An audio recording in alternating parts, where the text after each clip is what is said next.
¿Existe Dios? Este constituye el gran misterio de nuestra existencia. Entonces, ¿debo creer o no? Vamos a descubrirlo. Estos y muchos otros interrogantes surgen en nosotros los jóvenes y necesitamos poder dialogarlo. Es por eso que te invitamos al primer conversatorio del área de educación religiosa del Instituto La Salle. ¿Dónde está Dios? Retos y desafíos para el joven de hoy. Se llevará a cabo el próximo 25 de agosto a las 2:30 p.m. a través de la plataforma Microsoft Teams. ¿Cómo resolveremos estas dudas? Muy fácil. Contaremos con la presencia de 2 servidores de la Iglesia Católica. En este caso, estaremos con el profesor Jesús Yadri Blanco, licenciado en Teología Espiritual y actual estudiante de la Universidad Pontificia Gregoriana de Roma. También nos acompañará el padre Samuel Pérez Ayala, quien hace parte de la Diócesis de Zaragoza, España, es músico por vocación y fundador de la Asociación Peregrinos de la Esperanza. Recuerda buscar el link de inscripción y participar activamente de este momento. ¡Te esperamos!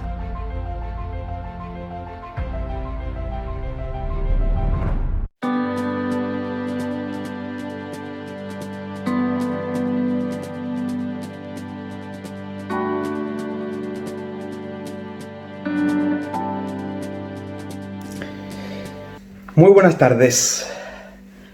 Muy agradecido al Instituto de La Salle de Barranquilla por esta invitación. Ciertamente es un tema muy importante, pero que da para mucho más tiempo del que tenemos. Por lo cual, bueno, comenzamos y quizás no es nuestra intención tampoco el dar demasiadas respuestas, porque también nosotros estamos en búsqueda, igual que ustedes. Comencemos haciendo un sencillo ejercicio personal ahí donde están. Te daré 30 segundos para pensar en las personas que más amas. ¿Las tienes ya en tu mente? ¿Sabes quiénes son? Ponles nombre. Trata de buscar aquello que te une a ellas. Si es tu madre o tu padre, por supuesto, la sangre es lo primero que nos une. Si es un compañero del colegio, pues el instituto.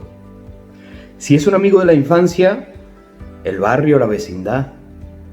Si es por afición, aquel con quien compartes música, arte, cultura.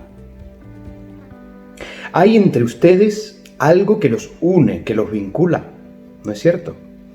Y eso es innegable. Pero ese algo no lo vemos.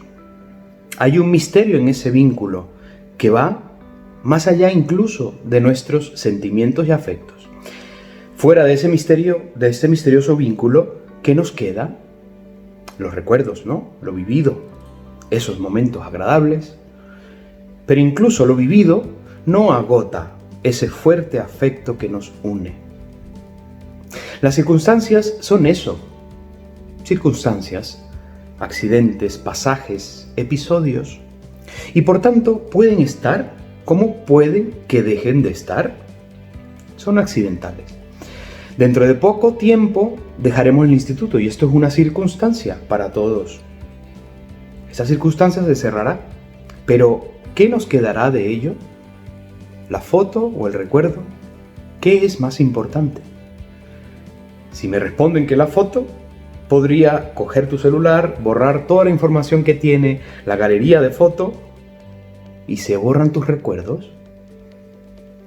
¿Cómo que no? ¿Qué queda en esa foto? ¿Dejarás de recordar? Pues la persona, el otro, dejaría de ser un recuerdo y olvidaría sin más. Seguramente que no, aunque borre toda la galería de imágenes. Pues bien, sobre esto podrían refutarme muchísimas cosas, argumentando, por ejemplo, que la memoria es un proceso que es puramente psicológico, que depende del estado neuronal de la persona y que no interviene nada más.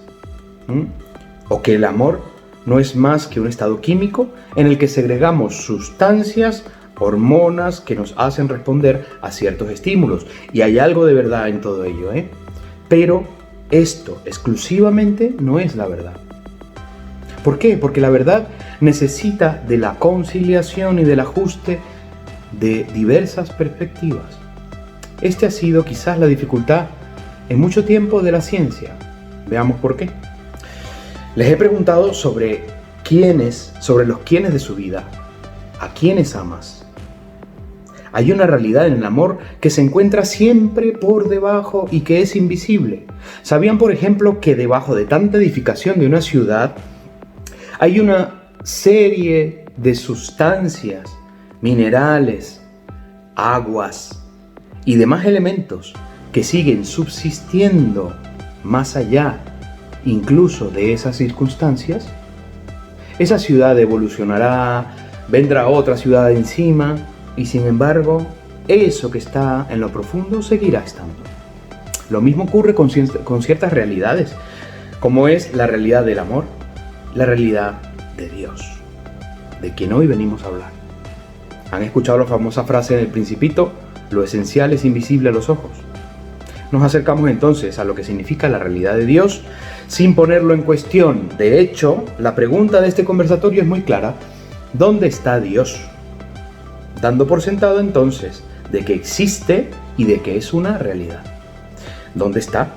Si buscamos con una lupa e intentamos acercarnos al mundo microscópico, o si logramos finalmente, y eso seguramente sucederá algún día, reconocer qué ha sucedido verdaderamente en el Big Bang, podremos descubrir cómo ha sucedido, pero no quién es el artífice de lo sucedido. Si hemos tenido la experiencia, por ejemplo, dolorosa de la muerte, sabemos que nos duele inmensamente la partida de nuestro ser querido. Pero no podremos ver el alma de nuestro ser querido una vez que yace su cuerpo, aunque hagamos todos los experimentos posibles, no podremos ver su alma. Porque si bien el alma ha estado en el cuerpo habitada durante esos años de vida en nuestro querido, su realidad se escapa como agua entre los dedos. Así es la realidad de Dios. Si nos ceñimos a la pregunta, nos referimos a un complemento circunstancial. Complemento circunstancial del lugar donde. Esto es, lugares concretos, reales en los que habita su realidad. Podríamos decir en forma humana, donde late su corazón. En un lugar determinado. ¿Cómo saber que allí está? ¿Podrían ayudarnos quizás algunas pistas? Sobre la pregunta que dirige este conversatorio, opino que hay muchas más preguntas que están por debajo, que subyacen a esta. Me centro en dos particularmente que pueden estar de fondo y que pueden permanecer. Una esencial, una circunstancial. La esencial, ¿dónde está Dios? Dicho de otro modo, ¿dónde habita Dios? ¿Dónde está permanentemente Dios? Y la segunda, que es más accidental, ¿dónde está Dios? ¿Cuándo? ¿Dónde está Dios cuando sufrimos? ¿Dónde está Dios cuando existe el mal? ¿Dónde está Dios en el dolor, en la muerte? Ya la pregunta sobre ¿dónde está Dios? Nos la induce el mismo cartel del instituto cuando pone debajo la cita preciosa del Evangelio de Juan. Maestro, ¿dónde vives? Si partimos de la premisa anterior de que la verdad total de una realidad no es necesariamente visible y aún más desde una perspectiva de fe, que entiendo que es la nuestra, la verdad total de una realidad permanece subsistiendo, es decir, existe, pero por debajo incluso de las circunstancias. Entonces, hacernos esta pregunta nos lleva necesariamente a lo esencial de nuestra vida. ¿Quién soy? ¿Quién es ese Dios? Quienes nos hemos acercado un poco a la Escritura, nos encontramos con respuestas insospechadas y para todos los tiempos. En los Salmos, les invito a acercarse a ellos, por cierto. Nos encontramos con una palabra de Dios que se pone en el corazón de los hombres, del pueblo de Dios de todos los tiempos y lugares. Estos son los salmos, esa es la respuesta de Dios, la respuesta del hombre a Dios, inspiradas por el mismo Dios. Y sobre el tema de dónde está Dios me viene de inmediato el Salmo 8. Al final lo escucharán completo para la oración, pero en este salmo hay algunas frases que responden a estas preguntas. Por ejemplo, cuando contemplo el cielo, obra de tus dedos, la luna y las estrellas que has creado.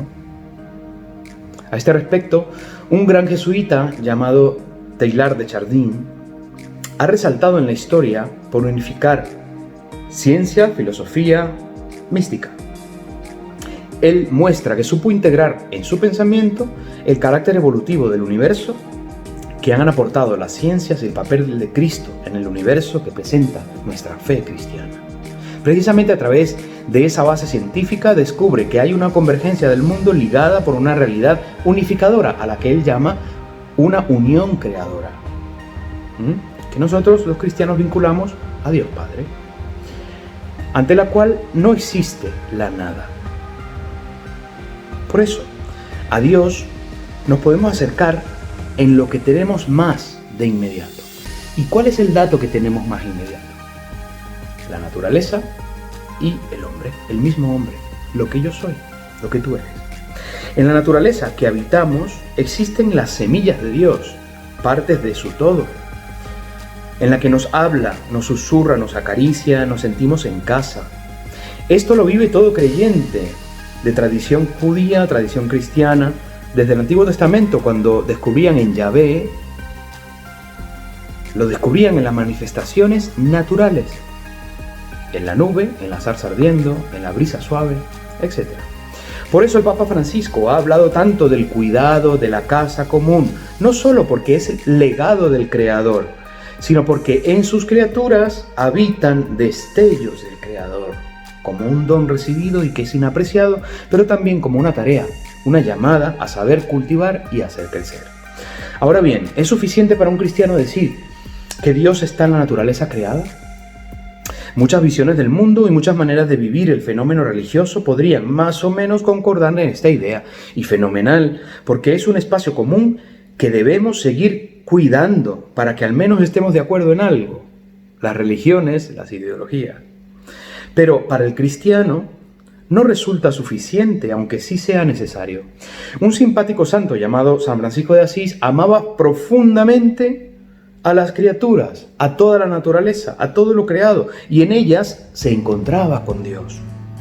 Pero no excluía al amor fraterno, al hermano. Al contrario, la fraternidad universal para él pasaba primeramente por los demás seres humanos, sobre todo los más pobres, los enfermos, los leprosos, porque en ellos veía a Cristo sufriente.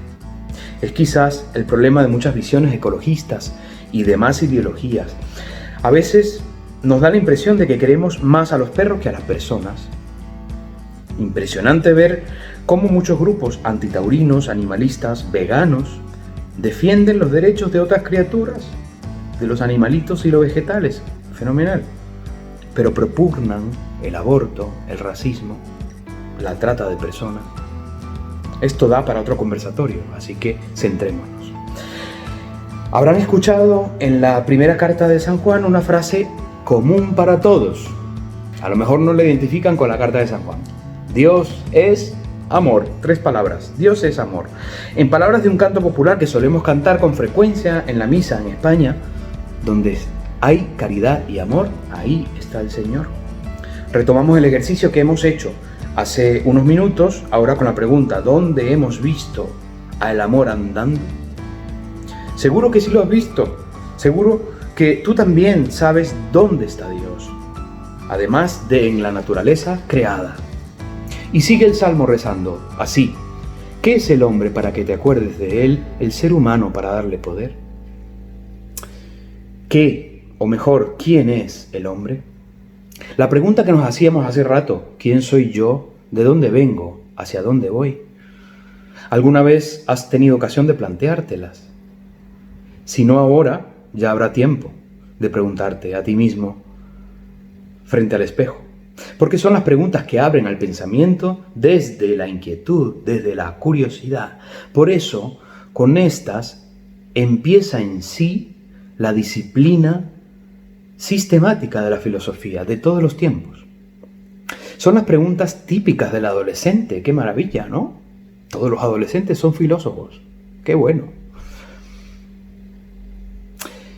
Si te pregunto ¿quién eres tú?, seguramente alcanzarás apenas decirme datos sobre ti. Mi nombre, dónde nací, qué hago, cuáles son mis pasatiempos. Pero eso no responde a la pregunta. Porque es cierto, es complejo, somos complejos. Pero si te hago una pregunta cerrada como ¿amas? ¿Eres capaz de amar? ¿A quiénes amas? Volvemos a la pregunta del inicio. Quizás puedas responderme más claramente. No ves el amor andando, porque el amor está dentro de ti. Recuerda, donde hay caridad y amor, ahí está el Señor. Entonces, ¿dónde está Dios? Bingo, en quienes aman, ¿no? Somos criaturas de Dios dotadas del mejor ingrediente de nuestro Creador, el amor. Claro, hasta aquí. ¿Dónde lo sabemos? ¿Cómo lo sabemos? Alguien nos lo hizo ver mucho más claro. Se llama Jesús de Nazaret. Para el cristiano, el hombre nuevo, el hombre verdadero, nos dijo cómo es el rostro de Dios Padre. Ahora bien, podrás refutarme que no todos amamos, y esto es cierto. Entonces, allí nos encontramos ante otro problema, pero no es un problema sobre Dios en realidad. Por ejemplo, cuando nos preguntamos sobre el problema del mal en el mundo, las guerras, los conflictos, la violencia, la maldad, en tantas de sus manifestaciones, ¿dónde está Dios ahí? Dios sigue estando donde está, en quienes aman. Porque así como nos ha dotado del ingrediente del amor, nos ha hecho porque le ha dado la gana, ¿no? ¿Sabían esto? Hemos sido creados porque a Dios le dio la gana. ¿Cómo llamamos esto? Generalmente, libertad. La libertad. Este es el segundo ingrediente del que hemos sido dotados, de la libertad. En sentido estricto, si algo nos define a todos los seres humanos, incluso a los que aman y a los que no aman, es la libertad. Somos libres porque hemos sido creados en libertad radical. La liberalidad de Dios. La libertad es expresión del amor. Piénsalo. Si dices, por ejemplo, que amas a tu novio o a tu novia y la persigues todo el día y la agobias, revisa dónde está tu amor. Si dices que amas y desconfías de todo en esa persona, a quien amas, revisa dónde está tu amor. Porque el amor trae consigo la libertad. Así como otros ingredientes que no nos da tiempo a mencionar, por supuesto, como por ejemplo la gratuidad. Quédate con estas tres palabras: amor, libertad, gratuidad. ¿Dónde está Dios entonces? Dentro de ti. Y para eso es importante un elemento. ¿Quién soy yo? Responderte, conocerte. Está dentro de todos los seres humanos, incluso me atrevo a decir, en los que aman y también en los que no. Porque hay una unión creadora, de la que les hablaba antes, que subsiste a pesar de toda circunstancia. Por último, esta pregunta, ¿dónde está Dios?, si la completamos como sigue: ¿dónde está Dios cuando sufrimos? ¿Dónde está Dios ante la guerra, el hambre, la pobreza, las desilusiones y los desamores? El Salmo continúa: todo lo sometiste bajo sus pies. Continúa el Salmo. Con todo lo que implica esta afirmación, Dios nos ha situado en la cumbre de la creación, pero por el mal uso de estos ingredientes, de lo que hemos sido creados, amor, libertad, gratuidad, hemos malinterpretado la tarea. Así como cuando un profe te manda una tarea y por no escuchar, al día siguiente traes los deberes mal hechos. Así mismo ocurre con nosotros. Nos hemos hecho dominadores en mal sentido de la creación, destruyéndola. ¿Dónde está Dios ahí? Contemplando al hombre con tristeza. ¿Y por qué no interviene? Porque si Dios es amor, que se expresa en libertad, estaría negando su liberalidad, es decir, estaría negándose a sí mismo. La lógica de Dios para los cristianos no implica intervenir en la historia como lo creían antes, en un Dios guerrero, terrible, como si lo esperaban los antiguos, incluso en tiempos de Jesús, que aplastará a todos los malos, que acabará con todas las guerras creadas por el hombre, por cierto, que acabará con el hambre en el mundo, hambre creada por el hombre, por cierto. La lógica de Dios es otra, y esto le costó a Jesús la cruz. Por último, 5 retos o desafíos para nosotros hoy. 5. 1. Buscar a Dios. Cultivar, revisar, alimentar la imagen que tengo de Él. Al menos despertar en mí el sentido de la búsqueda de Dios, descubrir el auténtico rostro de Dios, conocerlo, acercarme, dejarme acercar, intentando dejar de lado los prejuicios que tengo. Para poder encontrarle, son muchos los medios que proponemos los cristianos, espiritualidades, cauces para conocer a Dios, sacramentos. Aunque nos parezca aburrido acercándonos a las Escrituras, con alguien que nos oriente, encontraremos unas grandes sorpresas. Lo importante es entender que su realidad está envuelta, la realidad de Dios, en verdad, bondad y belleza. Estos tres atributos en estos tres atributos podemos contemplar el rostro, las huellas de Dios. Lo que pueda ser mentira comprobada, maldad, fealdad, no entendida en sentido estético, sino como ataque a la persona y a la creación, son signos de lejanía. 2. Conocerme. El conocimiento de sí mismo. Buscar conocerme, mis fortalezas, mis límites. San Agustín decía que si quieres encontrarte con Dios, comiences conociéndote a ti mismo, porque dentro de ti habita. 3. Evitar distracciones que nos saquen de nuestro centro. Implica saber distinguir no solo entre el bien y el mal, sino también entre lo que es esencial de lo secundario o circunstancial, lo que es un fin y lo que son los medios. Por ejemplo, el móvil es un medio para comunicarte con el mundo, pero no es un fin en sí mismo. Cuando lo convertimos en fin, nos hacemos esclavos. Recuerda que hemos sido creados con 3 ingredientes importantes, entre ellos la libertad, no la esclavitud. 4. Cuidarte, cuidarles. Cuidar todo lo que pueda llevar el rostro o el rastro de Dios, la creación, las personas, en las manifestaciones por la vida, la verdad, la libertad, la justicia, la solidaridad, el arte, la belleza, todo lo que sea agradable al ser humano, pero que invite al bien, esto viene de Dios. Y esto tiene algo de Él. Aún en tiempos de COVID, Dios está en la solidaridad y el amor de quienes dedican su tiempo a sanar a las personas, en los que cuidan y se dejan cuidar, en los que se cuidan y cuidan a los demás, en los que ofrecen su tiempo y sus cualidades, en los médicos, en los pacientes, policías, gente de buena voluntad. Ahí está el Señor, ahí está Dios. Y último, y ya me callo, hacer silencio. Hacer un poco de silencio para escuchar la voz interior, donde habita Dios. No siempre tenemos la razón. Es importante saber escuchar, hacer silencio, darte un espacio para escuchar los latidos de tu corazón, donde habita la verdad, la bondad y la belleza de Dios. Que podamos escuchar la respuesta en el fondo del corazón. Y la respuesta ante la pregunta, Maestro, ¿dónde vives?, fue, y también la respuesta es para ti, ven y verás.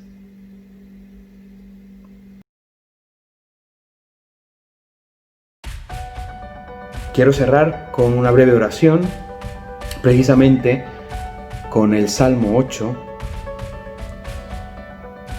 donde contemplamos las maravillas del Señor, dándole gracias por este encuentro, dándole gracias por todo lo que nos da. Señor, dueño nuestro, qué admirable es tu nombre en toda la tierra. Ensalzaste tu majestad sobre los cielos, de la boca de los niños de pecho has sacado una alabanza contra tus enemigos para reprimir al adversario y al rebelde. Cuando contemplo el cielo, obra de tus dedos, la luna y las estrellas que has creado, ¿qué es el hombre para que te acuerdes de él? El ser humano para darle poder. Lo hiciste poco inferior a los ángeles, lo coronaste de gloria y dignidad. Le diste el mando sobre las obras de tus manos, todo lo sometiste bajo sus pies. Rebaños de ovejas y toros, hasta las bestias del campo, las aves del cielo, los peces del mar, que trazan sendas por el mar. Señor, dueño nuestro, qué admirable es tu nombre en toda la tierra. Que el Señor nos bendiga y, como dice el Apocalipsis 3, estoy a la puerta y llamo. Ahí está el Señor, a la puerta, y te llama. Si quieres escuchar su voz, y lo dejas entrar, Él entrará, y se sentarán y comerán juntos. Te dará nueva vida. Muchas gracias, y hasta la próxima.